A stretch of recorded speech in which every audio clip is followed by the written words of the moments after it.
after the ceremonies began, Martin Luther King walked up to the podium on the steps of the Lincoln Memorial and began. I am happy to join with you today in what will go down in history as the greatest demonstration for freedom in the history of our nation.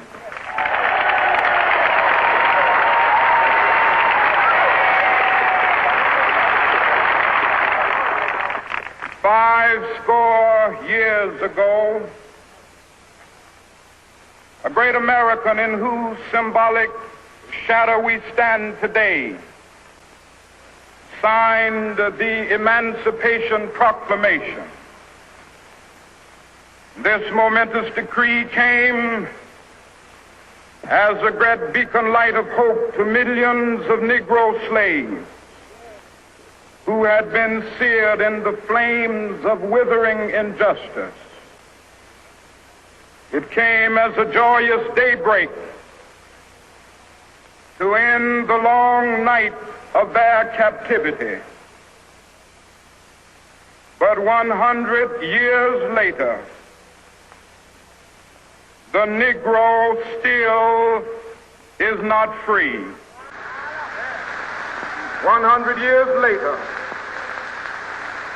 the life of the Negro is still sadly crippled by the manacles of segregation and the chains of discrimination.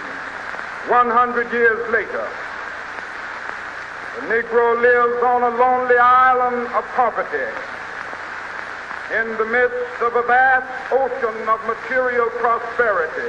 100 years later,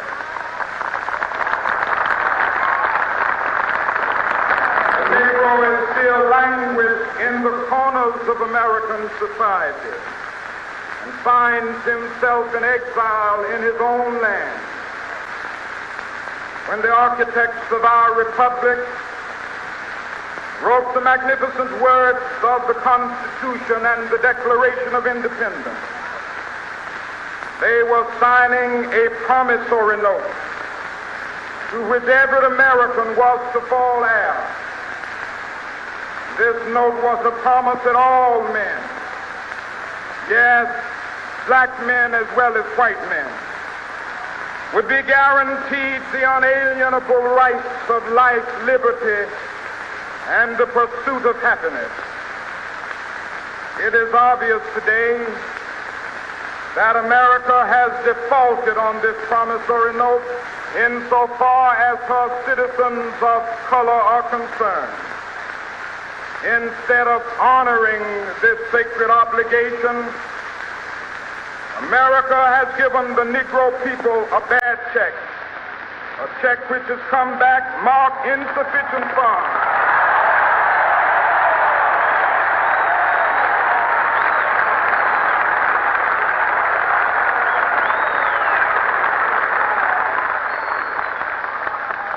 But we refuse to believe that the Bank of Justice is bankrupt. We refuse to believe that there are insufficient funds in the great vaults of opportunity of this nation.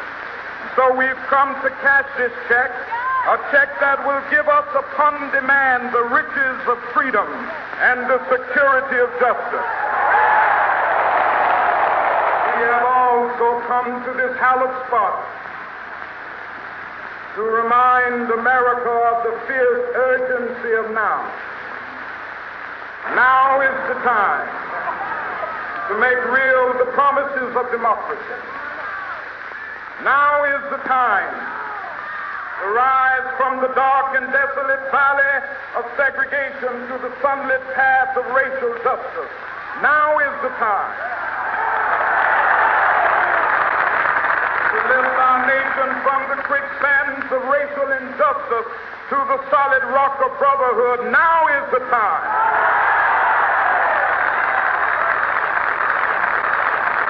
There are those who are asking the devotees of civil rights, when will you be satisfied? We can never be satisfied as long as the Negro is the victim of the unspeakable horrors of police brutality. Cannot be satisfied as long as a Negro in Mississippi cannot vote, and a Negro in New York believes he has nothing for which to vote.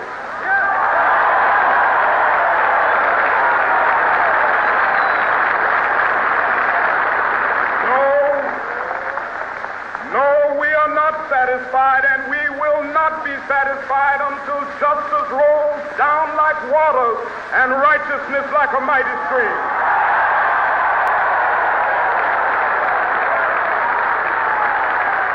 Let us not wallow in the valley of despair.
This will be the day when all of God's children be able to sing with new meaning, "My country, tears of thee."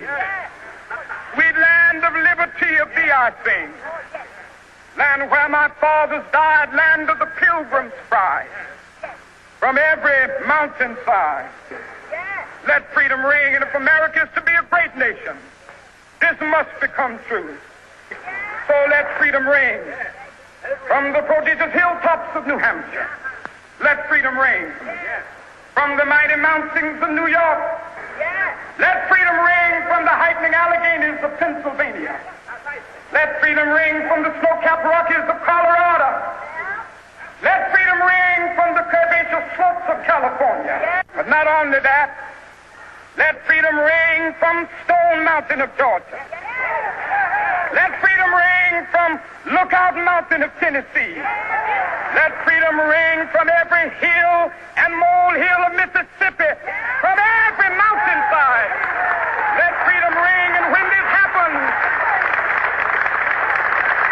when we allow freedom ring, when we let it ring from every village and every hamlet, from every state and every city, we will be able to speed up that day when all of God's children, black men and white men, Jews and Gentiles, Protestants and Catholics, will be able to join hands and sing in the words of the old Negro spiritual, free at last, free at last. Thank God Almighty, we are free at last.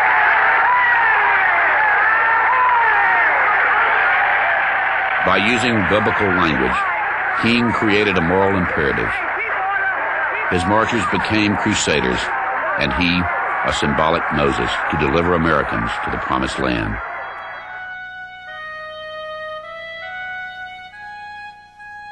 The speech was structured like a classic tale of good triumphant over evil.